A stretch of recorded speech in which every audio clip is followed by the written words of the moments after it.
Hello, friends. This is John Clan III of episode 102 of Shadow and Flame of Magic, the podcast. And today we're going to review Rise of the Powers of X, issue 1. So let's get to it. Brr, brr, brr, brr, brr, brr, brr. And this is written by Kieran Gillen. Artist is R.B. Silva. Color artist is David Gould. Letterer VC's Clayton Cowles. Designed by Tom Muir and Jay Bowen. There's a slew of variants, but Shadow Cat's only on Shadow Kate's only on the first or the official cover, and she's not even Shadow Kate. It's Shadow Tiger, but we'll get to that. So this is the companion series, just like House of X, Powers of X. This is the companion series to Fall of the House of X, and this is, of course, Rise of the Powers of X. And the cast is Nimrod, Omega Sentinel, Mara, Dr. Stasis, Mystique, Gambit, the Professor, Captain Coca-Cola, Wolverine, Shadow Tiger, and Iron Man. And the helpful summary is thus. Tired of years of oppression and bigotry, mutant kind, an offshoot of humanity born of astonishing powers, founded their own nation on the living mutant island of Krakoa. For a time, Krakoa was a literal paradise on Earth for mutants, but compromises made to achieve this paradise festered under the surface of their society, threatening to tear it apart from within if not dealt with. The most pressing of their mistakes was the inclusion of Mr. Sinister, a villain that I'm making no bones on Twitter about just being burnt out on.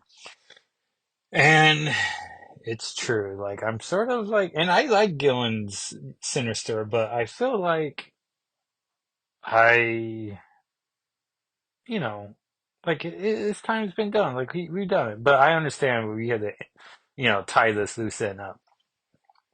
And when I did my original Twitter, which you can follow me at Jacko SIII, same for YouTube, you, I was not a man who read Sins of Sinister, but now I've read it, and it starts with Sins of Sinister and ends with Sins of Sinister Dominion, and that's all you really need to read. There was a Immoral X-Men 1 that was fun, but besides that, it's an alternate future that only gave us Rasputin the Fourth, and pretty much read anything with her, you get pretty much caught up on everything. So, and heck, you probably just need to read the Dominion one, but you might as well read the first one. It was fun for a bit. But the inclusion of Mr. Sinister on their governing council, a problem that multiplied when they discovered Sinister was only one of 4 clones made by the original Nathaniel X's, all out to become the dominant power in the universe. I guess the original SX being crucial because there is a prime version. When the Quiet Council finally confronted the problems of the system they had built into their nation, they realized that the only way for their people to continue in the face of the ills the Council had overseen was for the Council to step down and give way to new leadership.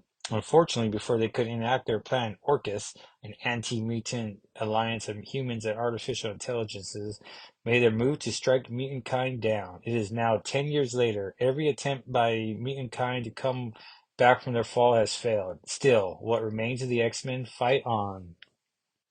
And so sort of like the original Powers of X, Rise of X, or Rise of Powers of X, the house is the present day, like, well, just present day, whereas Powers is going to be the time traveling, alternate universes, like bigger scope issues, and houses where everything's more grounded, which makes sense. And so this issue is largely an alternate timeline, um, but there are some interesting things here. 10 years, and this is an actual number 10, not just an X. The Tower of Nimrod, the Lesser, the human machine monolith Earth. And Nimrod and Omega Sentinel standing over Emma Frost's dead body, which I know caused everyone to freak out. She's wearing black, which there's a line in the Sinister Dominion, where she makes a joke about how she bet in his future he had her wearing black all the time, and so probably a reference to that, right? It has to be. And Omega Sentinel is just bragging about how the Phoenix has been dealt with. Now they've dealt with the Sentinel or with Emma, and so they're just tidying up losses. And Nimrod's wanting to enact their final uh, death strike against mutant kind, and the machines can finally rule the day. And then they dismiss Emma by just kicking her broken body just off the cliff. And so it's being set up like tomorrow's the big day. Tomorrow, mutant kind of be done, and the machines shall rise. At the Henry Gyrick Memorial Detention Center, which we know that's where Orcus was making one of their main bases, or at least their Earth base, where Firestar freed Juggernaut and where Cyclops was being held prisoner. And we see Mystique and Nightcrawler. Nope. Mystique and Gambit, not her son, but her son-in-law, I think is what my brain did there. And they're making one final stand. And Gambit is gonna not just charge playing cards, he's gonna charge his entire body to cause the ultimate distraction. Mystique, taking a moment, says kindly that you were a good son-in-law despite everything, which I like to read as despite everything. You made Rogue very happy. And then Gambit, being a human-sized bomb instead of a playing card-sized bomb, blows up, and Mystique is in the clear while the Iron Man Sentinels land. And then she just knows she's gonna die, and so she's like, Irene, I'm coming. But she's gonna, take out as many robots as necessary. The broken sword orbit, and we see Xavier, the professor, body ravaged by his power. Oh, I'm sorry, that's right. Man, I read this like yesterday in my brain already. So the professor is Sync, which is a fun, bald man for bald man. Body ravaged by his power, Sync is holding on and holding the team together. And the team makes up of Iron Man, AI imprint of a long dead Tony Stark in his final suit. So I guess spoilers for the Mysterium suit. Captain Coca-Cola, Kamala Khan, the last captain of the Krakoan age, which I think is very interesting as she took a different name, and especially she took a different name of a known character, just like, well, I guess just like Miss Marvel. But like we saw in her last miniseries where she was having identity issues, being inhuman, now mutant, and legacy character, and now she's yet another legacy character. So we had Cyclops, we had Steve-O, Grant Rogers, and now Kamala Khan. So 2 out of 3, not bad.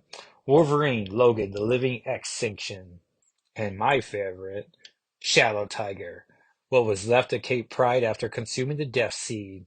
Which I know I've read comics where Daken has had the Death Seed, and also Iceman in that astonishing X-Men run by Marjorie Liu, where pretty much he attacked all of his ex-girlfriends, including Kitty, and um had to be calmed down. Man, that's a pretty fun arc. Should review that one of these days. And I would love a mini series of this Shadowtiger. And I know I'm the guy who's just like, alternate timelines. Which, I mean, I'm an X-Men fan, so I'm familiar with alternate timelines, but there's just something about, I don't know, like yet another alternate timeline. Like, all right. But, the Krakoan Age has been dealing with time travel this entire time because it's the X-Men. And they're dealing with space, so, it's all the X-Men tropes, minus a mansion, if you will. Orcus Forge, Deep Space. And so Mariah, Nimrod, and Omega Sentinel are all talking about what's coming. Mariah is lamenting about how she this reminds her of her sixth life where the machines were winning, and so she's, it's on track for another victory. And Nimrod is very excited. And they're going to become their own god, so, And then Dr. Statius comes in, so they're still working with humans, but it should be the last of the humans they're gonna before they can stop playing nice. They register as a threat at Phobos, and then we cut to Phobos, and the X-Men have arrived, and they're looking for weaknesses. So they know they've been spotted, and AI Iron Man thinks he can get the job done before it's too late, and he doesn't. He explodes. And now the Sentinels or the machines are all worried that their plans are going to be knocked back. So before the machines can risk losing, they got to activate their world mind. So there's just still a chance the X-Men can still win the Vault in Ecuador. And Dr. Statius is using Dr. Doom teleport disc to escape. And then back on Phobos, the X-Men are fighting all these Sentinels, classic models, new models, just all the Sentinels. Shadowcake's using two swords, so that's fun. Oh, I should say, she resembles Rasputin the Fourth by being a very tall lady, like taller than Kamala and Logan, which is fun. And then Nimrod's like, Death Seed infection increases mutant endurance for Kate Pride. Improved phasing can be performed at range, even floating space to translocate subjects via phase shifts. Because when Iceman, who's already an Omega mutant, had the Death Seed, he became like a giant. And so I've been thinking, like, and this is why we need a miniseries for Shadowtiger to see, like, well, what does a Death Seed do for Kate? Because we've seen regular Kate had the power to phase a giant bullet through the planet like that. So, 1 feet. And then using the Dark Order power, she was able to phase two whole planets apart from each other instead of colliding to each other. So, what does the Death Sea do? Something in between there? It's like adapting aligned molecule frequency to target. And Kamala's like, hey! As a Briz knocks Shadowcake to the ground. Your Shadowtiger is neutralized. Oh, and everyone. Well, no, I guess not everyone talks in all caps, but Nimrod definitely doesn't. And so we learn that Shadowtiger is all lowercase after the cap S. Because I was like, well, is it Shadow then cap T? But it's not. It's all lowercase, which makes sense. It's Shadow Cat and Shadow Kate are all lowercase. Who's next to join Kamala in the grave? Krakola in the grave. I don't think I ever realized Krakola and Kamala sort of sound the same. I guess there's some K and A sounds in there. And Kamala's is saying, as long as one X-Man lives, uh, Krakola does too. And then we see the World Mind Initiation, World Mind Stable, World Mind Attempting Contact, World Mind Contact Achieve, Dominion arrives. And it's a beautiful splash page of, I don't know, like a sun with an eyeball in the middle of it. And Nimrod just waves happily, like, hello, God, which is fun. The Vault and Temporal Acceleration Pocket. So Statius realizes that the AI plan was very clever, but I guess they need the sun to empower it, and so they're using the supreme intelligence of all the great minds Earth had to come up with a counter plan for it. And so they just decide to kill the sun. And then you see the sun just slowly diminishing. Dominion attack vector, penetrating Corora, chromosome spear, photosphere, Dominion attack vector, supernova initiated. Dominion attack vector, supernova consumed. Dominion attack vector charged. Probably should be doing robot voice for this. Dominion attack vector preparing for launch. So then Nimrod is bragging that, um, yeah, the new dad's showing up. And now saying he realizes the sun is gone. And then Kamala's like, think we need a distraction. And then Sync, choosing the greatest of distractions, decides to revive his apocalypse powers. So we get Sync, a very blue big boy Sync, and he just starts punching Nimrod away. Kamala helps Shadowtiger up. I guess I should be respecting her name of Captain Coca-Cola because names matter. She's like, target's directly 523 meters that way. We need a shortcut, Kate. Are you able to face shift one last time? I can try. And Logan's like, yeah, Pete will have loved this. World's ending, we risk everything on one last fastball special. And as a classic fastball, the pitcher of the fastball special, she just holds Logan, which I don't know, is she holding him by the knee? I don't know about the formation, but she throws him, but it looks like she throws him right into a stepping disc, like, which I imagine is more of an issue of how fast she throws him into the portal. And then Logan goes through it, and all of a sudden he meets Diamond Sinister. And they talk about how there's a fail safe. And so the fail safe is Sinister himself as Wolverine guts him. Dominion attack vector fired. Infection. We get a Krakoon, which is fun. Consumption. Nimrod's not sure why their god's dying. Anastasius is working with a lady with like a pink suit and a dome, but I'm not sure we're supposed to be like it has to be Mariah, right? Yeah, to go back, and I'm pretty sure it's just a nameless person at the moment, so I don't know if diehards have a theory or not. But whoever this is has been working with the children in the vault for on a plan. So the Dominion's been defeated, and Stasis is taking off his helmet, and he's surprised that they got defeated, but yet it's been defeated by another Dominion. From what I've read from, the Dominions, pretty much when a Sinister turns into a god, and so that issue ended with Mr. Sinister being recognizing that he's nobody, and there was already a Dominion in place. And so Statius is realizing that he's not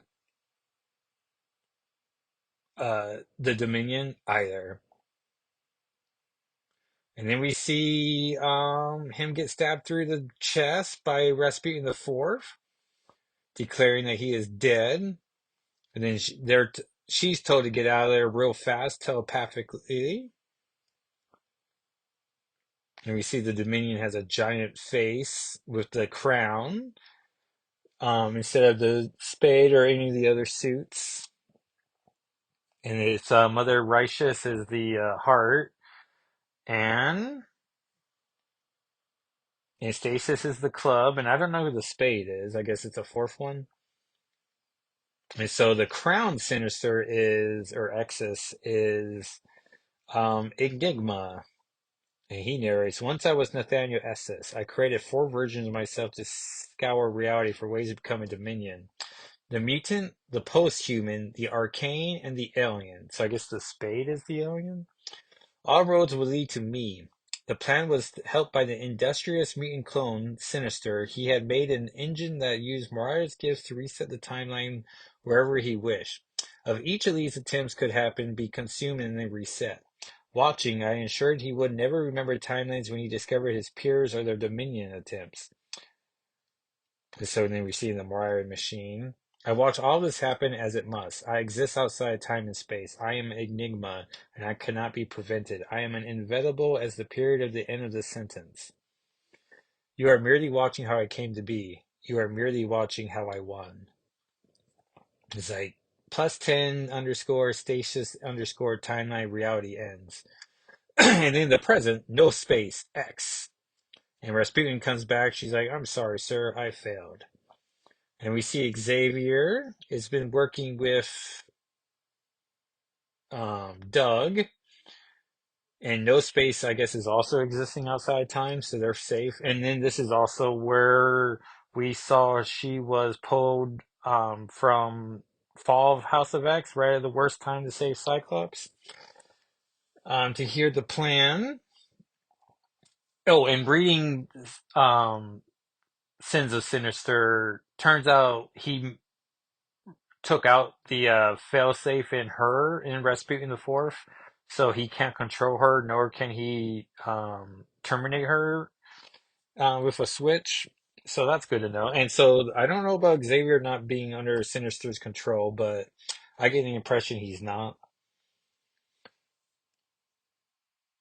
And so they're doing the same thing, I guess, with the without the luck of Mariah on the Mariah engine, where Xavier's like, we succeeded in stopping Stasis Ascension 9 times. That's better than what we achieved with the other Exus clones. We knew it was likely impossible to prevent the Enigma Dominion from coming into existence, but we had to try. And now we must walk a harder path.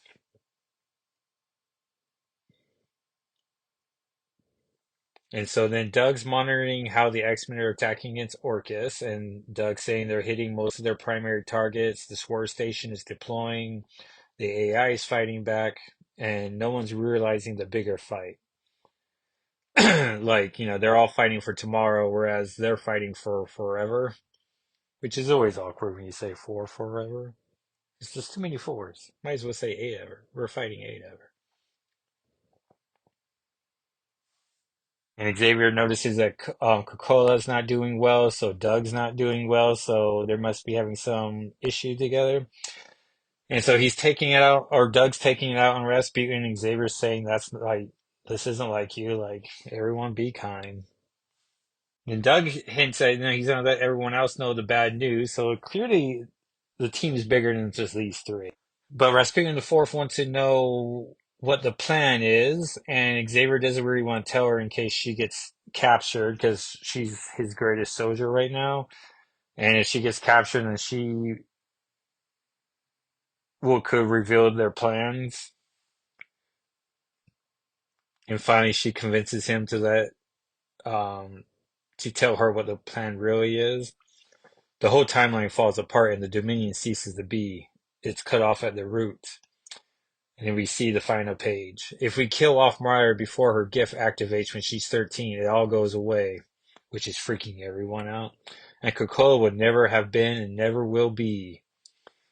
And that's how the issue ends. And so everyone's worried about a giant reset button, but it's like, and then I've read people who are like, oh, well, the people who think there's no possibility of the reset button are foolish as well. Like, no one knows anything. But I don't know, for sake of anxiety, and my new philosophy of just trying to be cool and calm, which, more failures than success, but it's the journey, the hero's journey. But it's like, we had the Avengers X-Men Eternals Judgment Day crossover. They've been involved with like the ridiculous um Black, what was that Venom crossover? The Marauders had a one shot involving it. The Return of the King? No. Something about the Black King?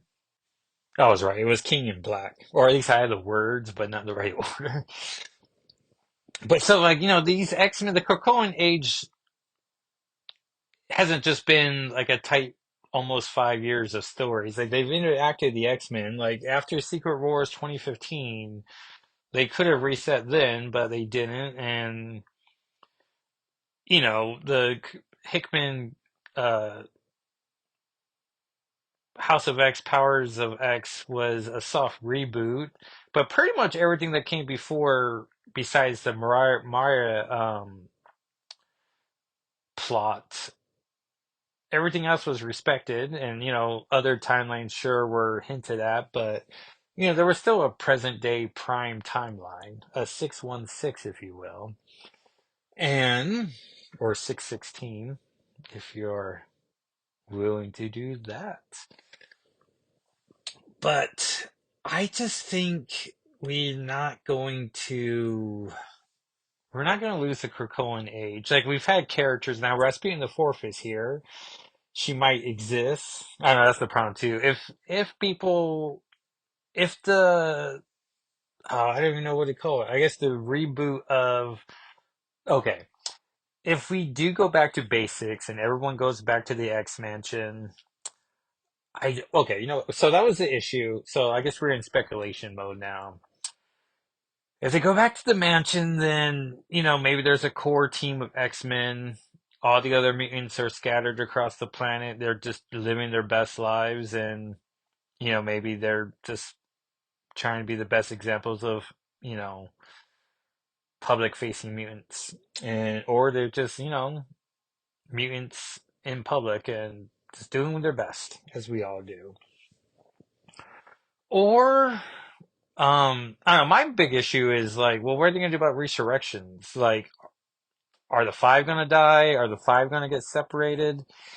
Because at one point, they're gonna have a next crossover where like Cyclops dies, and it's like, well, how do you bring Cyclops back? And it's like, well, you just reunite the five. Like, it can't be that hard to find Egg and uh oh no, can I name the five? There's Hope, Egg, Elixir, Proteus,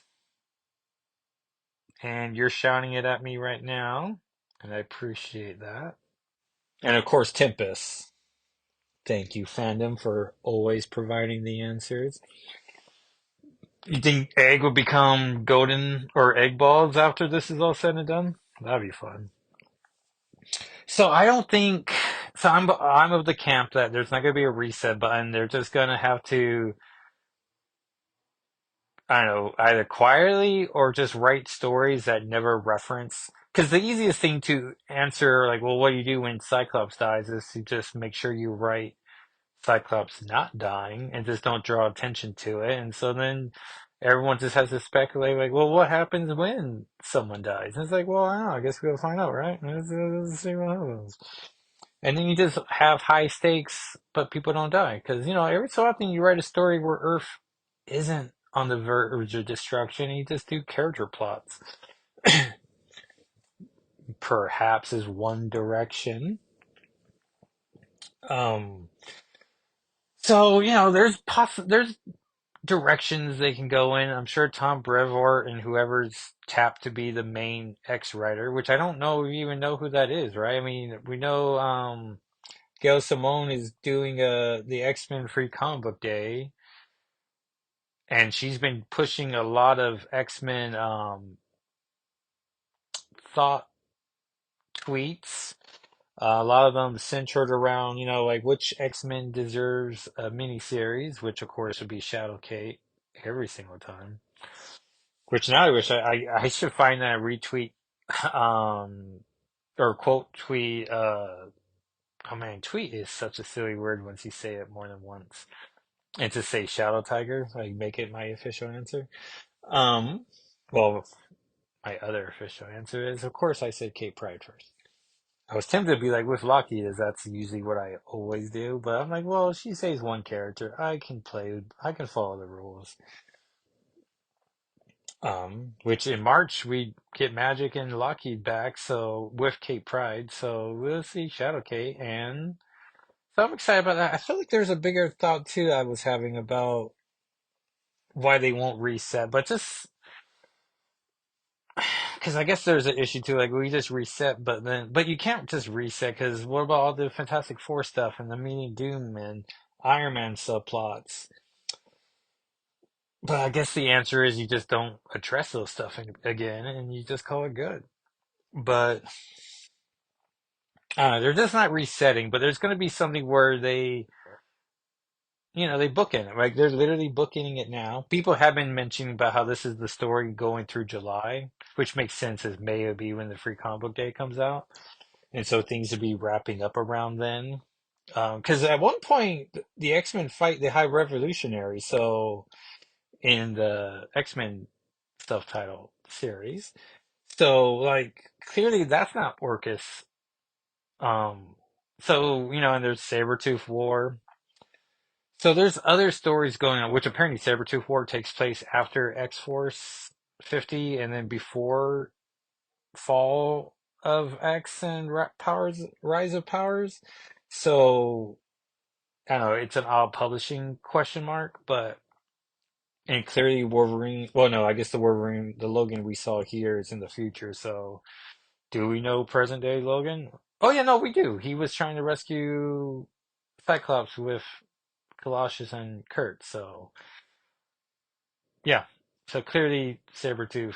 I don't know. Speaking of which, on shelves now is Spider-Gwen Smash 2, which made me wish I looked at the first issue a little bit closer, but um oh no, what's their band's name? I was about to say Cats Laughing, but that is not their band. But the band Gwen Stacy's in with MJ Watson, which MJ apparently is EM space JAY. So I'm like, all right, that's a choice. But the other two members of the band's Betty, Brent, and Gloria from also the Daily Bugle. So I'm like, hey, do I need to look at Spider-Gwen comics? Because, I've sort of just shrugged and been like, yeah, she is on all the variant covers with Gwenpool. Like, there's a Glenistance at the moment. Copyright that. No, you can just hashtag it. And so I haven't really dealt with, so, I typed in X-Men Earth 65, and I guess they've been mentioned in like a Web Splinters comic, but no image. So Google Image wants to show me an image, but it had like the original five X-Men, but not called those names. And Phantom, like on the Google search, has a picture, but then you click on it and it doesn't, that picture does not show up on the web page for it.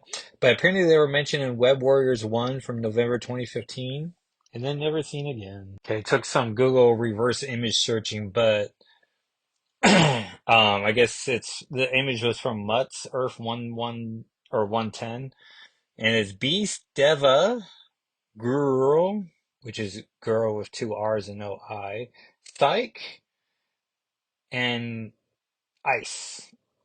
So I guess, close enough, but I don't get Deva for Angel or, oh, I guess Girl is this lady in the middle. And she is from a comic called Big Town 1 from November 2000. So for whatever reason, that's not X-Men of the Earth 65.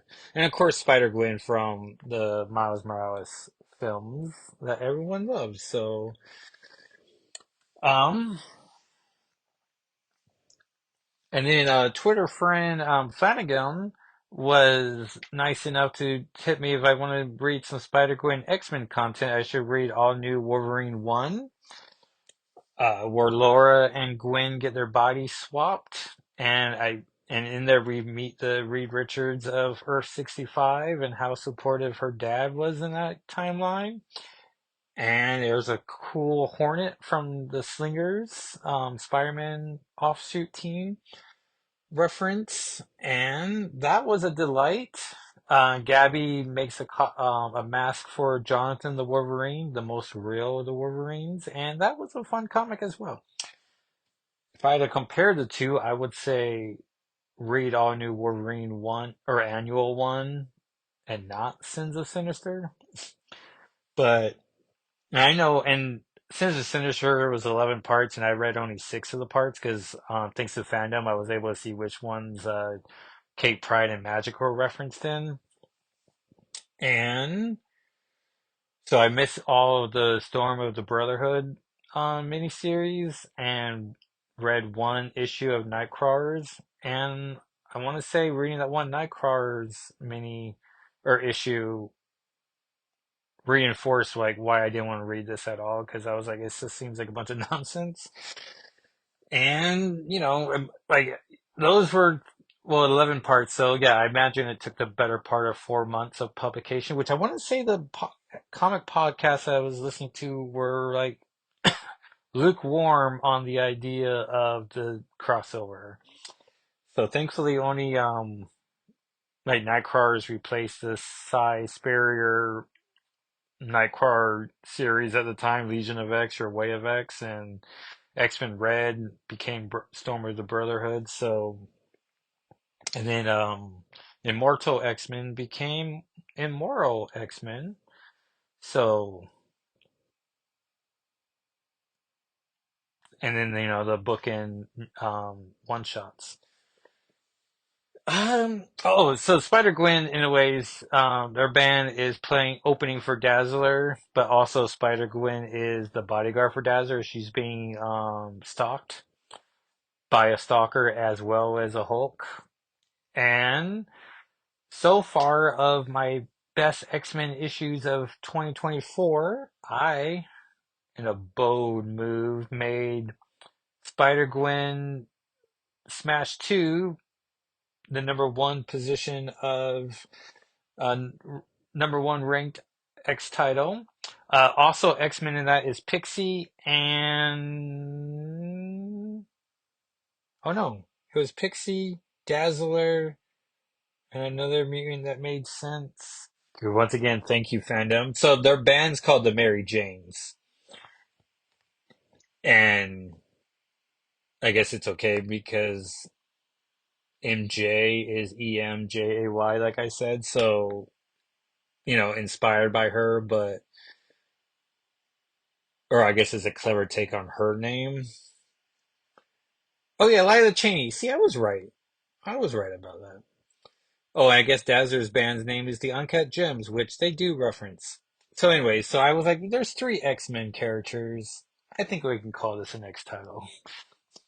It's not just a guest spot by Dazzler, and it's not a twosome. Like it's a thruple of mutants, so or perhaps a trio of mutants. And so I was like, yeah, I'm gonna name it. And then Fall of X number one. Oof, I don't know if I could do this every week where I name the top 10 every single week, but I have a hashtag best X titles of 2024. I think that's what I called it. Um, so we're 2 weeks in, and then of course number three, Rise of the Powers of X, which I know some people are raving about it, but I don't know, I'm just not connected to it. So, but I think each one's 6 issues, so we'll get to it. But I just, I prefer the present day and not being attached to a timeline that I know has a finite purpose. So, but I'm ready to be wrong. I admitted I was wrong about Xavier being Sinister controlled as well as Rasputin the Fourth being Sinister controlled. Or at least Xavier Sinister controlled has control over her. Um, so a quad, no, it'd just be a square trolled, which now sounds like Scarecrow to me now. Anyway, so some bonus content there about speculation. But we have comics coming out next week. My next episode will be another 42 issue, which will be my third. And then I guess I need a plan for the fourth one to just come out on my birthday, so that'd be fun. Um, and thank you everyone for listening. I'm going to promote this episode in the morning. Probably just use the same images I used to do my review. Uh, which clearly I need a lot more than 120 characters. Oh, I finished my X of Swords Twitter project, and so now I'm working on a Sins of Sinister project. So I think the first three are out, and then the next three, oh no, well, three, yeah, today is Thursday. So yeah, I think, oh man, this is what happens when you do scheduled tweets. I think the last one comes out next Tuesday. And then I'll make another blog post, which you can find the blog at shadowandflamewithmagic.com, but kickstarted this entire enterprise. Um, I got zero reaction to my best of 2024, but I'm gonna try to stick with it. I mean, at least until we have 10 issues. I know Wolverine came out. No one once went. Well, I got no reactions. So, like, no one was like, "Hey, buddy, you left Wolverine off." Like, yeah, I'm not reading Wolverine, which is the beginning of the Sabretooth War. I guess some characters die, and it's very gruesome. And that's just not me, man. I like my X-Men comics to be fun and with the characters I like. So, Like the blog and the podcast, if Kate Pride, Lockheed, and Ileana Rasputina are not in a comic, then, does it count? Well, I guess this Dazzler one. But, I mean, I'm willing to read all comics, but the ones I purposely seek out, I'm going to need those three ingredients, or at least one of those ingredients. But I like Dazzler. Like, I'll read a comic of her. And it was nice to see Spider-Gwen. And I guess there's a lady in that comic that knows Spider-Gwen has spent time not in her home dimension. And so that was fun. Oh, and Natasha Romanoff was in the band too for Dazzler, so I guess that makes sense. Oh, I guess fandom does know who the stalker is. And that's who I guessed it was, because there's a big "Who is the Hulk?" But then we find out who the Hulk is, and so I was like, well, yeah, that's clearly the Hulk. I guess I'm trying not to spoil Spider Gwen Smash 2.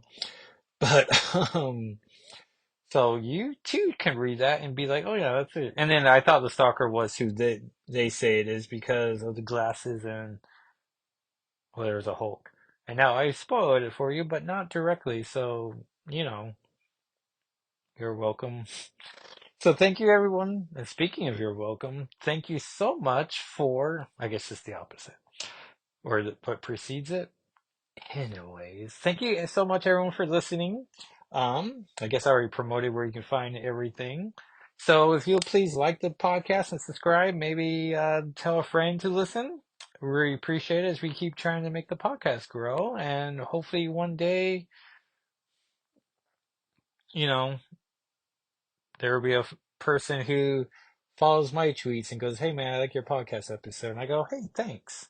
But I see other people promote their podcasts and they don't get that much responses either. But I'm under the impression they have a huge listening like base, and so I'm like, well, then we're all just doing that same thing, right? And so, we're all just trying to do our best and putting our voices out there. So thank you for listening to my voice, and I will talk at you next time. All right, everyone. Bye.